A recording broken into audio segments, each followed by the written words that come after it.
Assalamualaikum warahmatullahi wabarakatuh. Selamat datang di Oracle Kuno.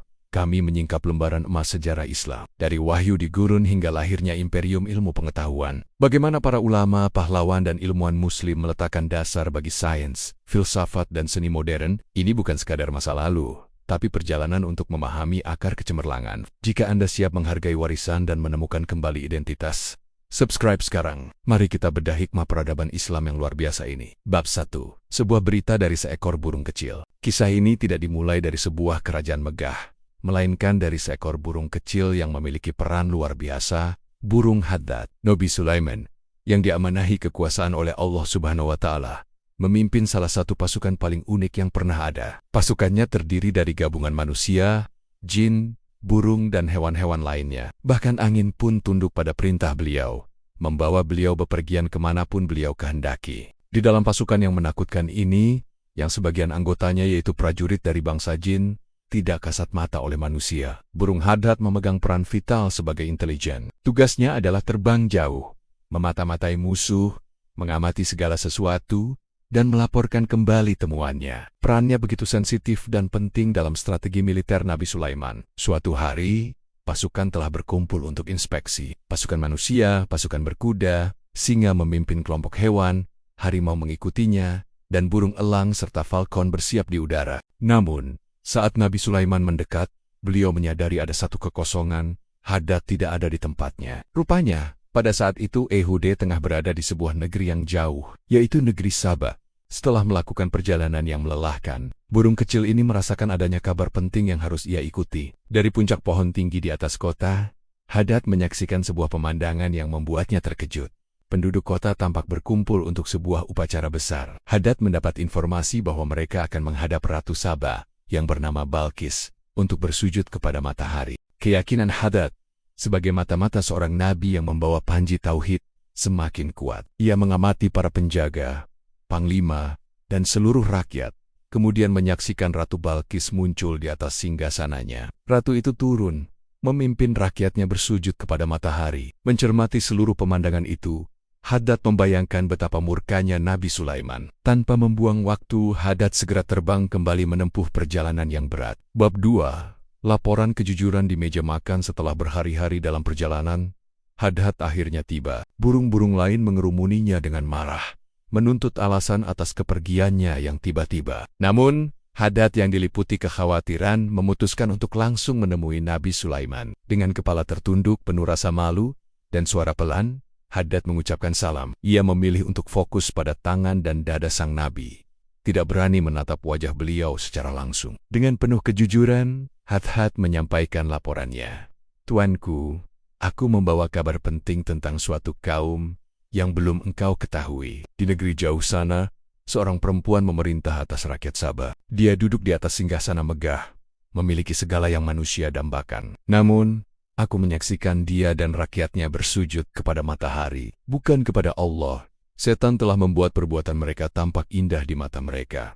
Kata-kata Haddad syarat makna. Ia menunjukkan alasan nyata di balik keterlambatannya sebuah misi penting yang tak bisa ditunda. Nabi Sulaiman, yang mendengarkan dengan seksama, memutuskan untuk memverifikasi kebenaran kabar tersebut. Beliau menjawab, "Tentu kita harus memastikan kebenaran kabarmu. Aku akan menulis surat untuk mereka. Kau akan membawanya." Dan menunggu bagaimana respons yang diberikan, Haddad segera menerima surat yang sudah disegel dan terbang cepat menuju negeri Sabah.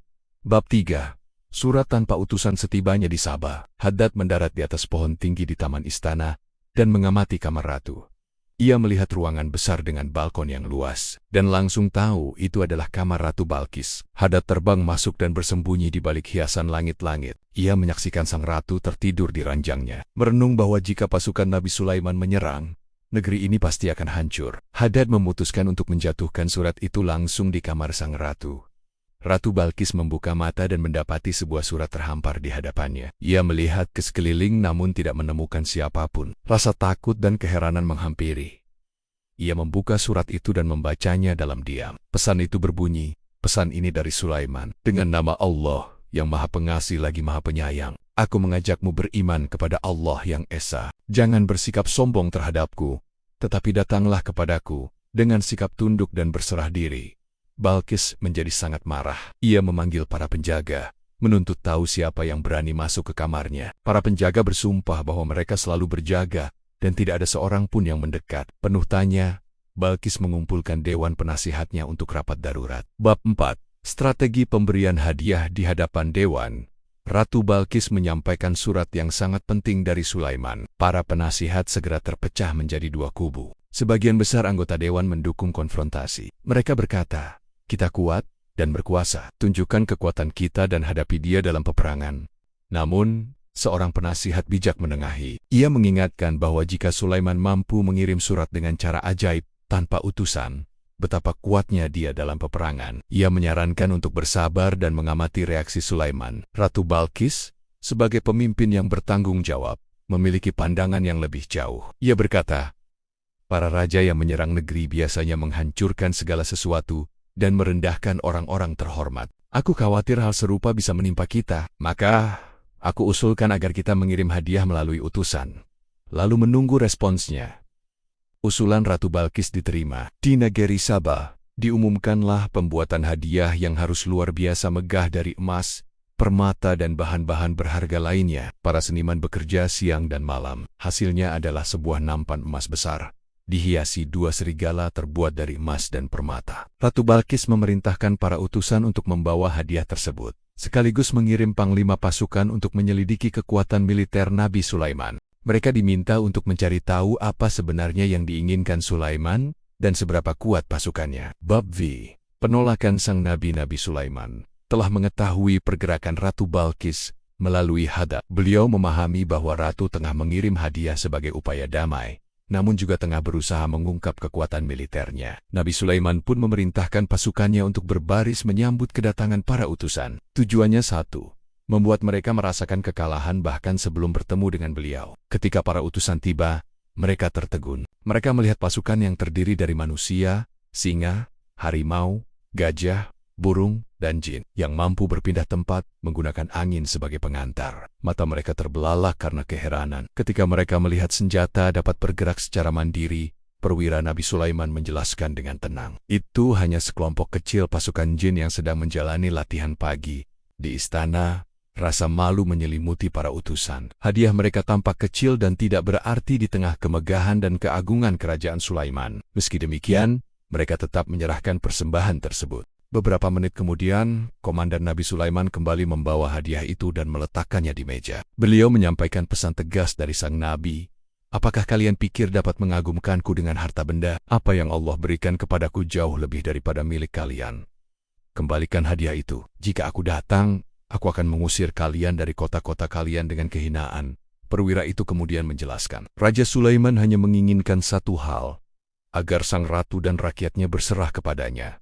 Pesan ini adalah ajakan damai sekaligus peringatan tegas. Para utusan merasa gentar. Mereka kembali ke Sabah dengan perasaan berat untuk menyampaikan penolakan dan pesan ultimatum tersebut. Bab V. Bukti kekuasaan ilahi. Mendengar penolakan dan pesan ultimatum dari Nabi Sulaiman, Ratu Balkis tenggelam dalam renungan mendalam. Beliau menyadari, Nabi Sulaiman hanya menginginkan satu hal, ketundukan. Gambaran kekuatan luar biasa pasukan Nabi yang menggabungkan manusia, hewan dan jin membuatnya paham betapa seriusnya situasi. Melawan berarti mempertaruhkan segalanya. Balkis akhirnya memutuskan untuk mengambil risiko terbesar. Ia akan berangkat sendiri ke istana Nabi Sulaiman. Di sisi lain, Nabi Sulaiman mengadakan pertemuan di kotanya. Meski hatinya menyimpan kemarahan karena penyembahan matahari yang masih terjadi, beliau tetap tenang. Bagaimana mungkin di zaman kita yang membawa panji tauhid, masih ada manusia yang menyembah matahari? Ujar Nabi Sulaiman. Beliau tidak mencari kejayaan pribadi, melainkan demi kemuliaan kerajaan Allah. Beliau kemudian mengajukan tantangan. Siapa yang dapat membawa singgasananya Balkis ke hadapanku? Seorang jin besar menyahut, aku mampu membawanya sebelum engkau bangkit dari tempat dudukmu. Namun, seorang alim yang diberi ilmu laduni oleh Allah berkata, aku bisa membawanya sebelum mata engkau sempat berkedip. Segera setelah tawaran diterima, singgasana Ratu Balkis yang penuh ukiran emas dan permata muncul, tepat di hadapan sang Nabi. Sebuah keajaiban yang belum pernah dilakukan manusia. Ini adalah bukti nyata bahwa kekuasaan sejati datang dari Allah, bukan dari teknologi atau kekuatan militer semata. Bab 7. Ujian lantai kaca dan hilangnya keraguan. Nabi Sulaiman memerintahkan agar desain singgasana Balkis diubah, menghilangkan simbol matahari dan menaruh pesan bertuliskan, "Kami termasuk orang-orang yang berserah diri kepada Allah," di bawahnya. Beliau juga memerintahkan arsitek terbaik kerajaannya untuk membangun sebuah istana megah di atas air, seolah mengapung di permukaan. Lantai pintu masuknya harus transparan, terbuat dari kaca murni, sehingga terlihat air sebening kristal mengalir di bawahnya. Tujuannya menyampaikan pesan keagungan sejati. Ketika Ratu Balkis semakin mendekati istana, ia semakin menyaksikan keajaiban yang sulit dipercaya. Rasa takut berubah menjadi pengakuan akan kekuatan ilahi. Keangkuhan runtuh, berganti kekaguman mendalam. Saat memasuki pintu istana, Ratu Balkis melihat lantai kaca yang berkilauan. Saking jernihnya, ia mengira lantai itu adalah kolam yang dalam. Balkis pun mengangkat gaunnya agar tidak basah. Pada saat itulah kakinya tersingkap. Dalam beberapa sumber kuno, disebutkan bahwa Nabi Sulaiman membangun lantai kaca itu sebagai ujian. Sebab, ada bisikan dari bangsa jin yang khawatir jika Nabi Sulaiman menikahi Balkis dan memiliki anak laki-laki yang akan mewarisi kekuasaannya. Bahwa Balkis adalah makhluk campuran, separuh manusia dan separuh jin, dengan ciri fisik tertentu, pada kaki diselimuti bulu lebat. Namun, ketika Balkis mengangkat gaunnya, Nabi Sulaiman melihat kakinya yang ternyata manusiawi. Keraguan beliau pun hilang. Mayoritas ulama sepakat bahwa Balkis adalah manusia. Fitnah tentang darah jin adalah tipu daya bangsa jin agar Nabi Sulaiman tidak menikahinya. Setelah ujian itu, Nabi Sulaiman menunjukkan singgasana yang telah dibawanya. Beliau bertanya, "Apakah ini singgasanamu?" Balkis terkejut. Ia memperhatikan singgasana yang sangat mirip miliknya. Meskipun ada perbedaan kecil akibat perubahan, Balkis menyadari singgasana itu telah dipindahkan ke istana Sulaiman, bahkan sebelum ia tiba sebuah bukti kekuasaan besar. Bab 8. Kebangkitan Sang Ratu. Hari itu, Ratu Balkis diundang makan siang. Nabi Sulaiman duduk di sampingnya dan mulai berbicara tentang Allah, Tuhan semesta alam yang maha pemurah, maha tinggi, pencipta matahari, yang diciptakan untuk melayani manusia. Nabi Sulaiman menjelaskan, menyembah ciptaan seperti matahari adalah penghinaan besar terhadap akal dan martabat manusia. Balkis mulai memahami bahwa penyembahan terhadap sang surya hanyalah jebakan indah yang dipasang oleh setan. Ketika para penasihat datang dan berkata, "Sebentar lagi matahari akan terbenam. Saatnya kita melakukan sujud harian kepada matahari," Ratu Balkis bangkit dan berkata tegas, "Kalian bodoh. Masihkah kalian percaya bahwa matahari layak disembah? Setan telah membuat seluruh sistem kepercayaan kita tampak indah di mata kita. Untuk pertama kalinya, cahaya keimanan yang abadi mulai menyinari jiwanya. Ratu Balkis pun menyadari bahwa inilah saatnya untuk menyatakan keimanannya kepada Islam.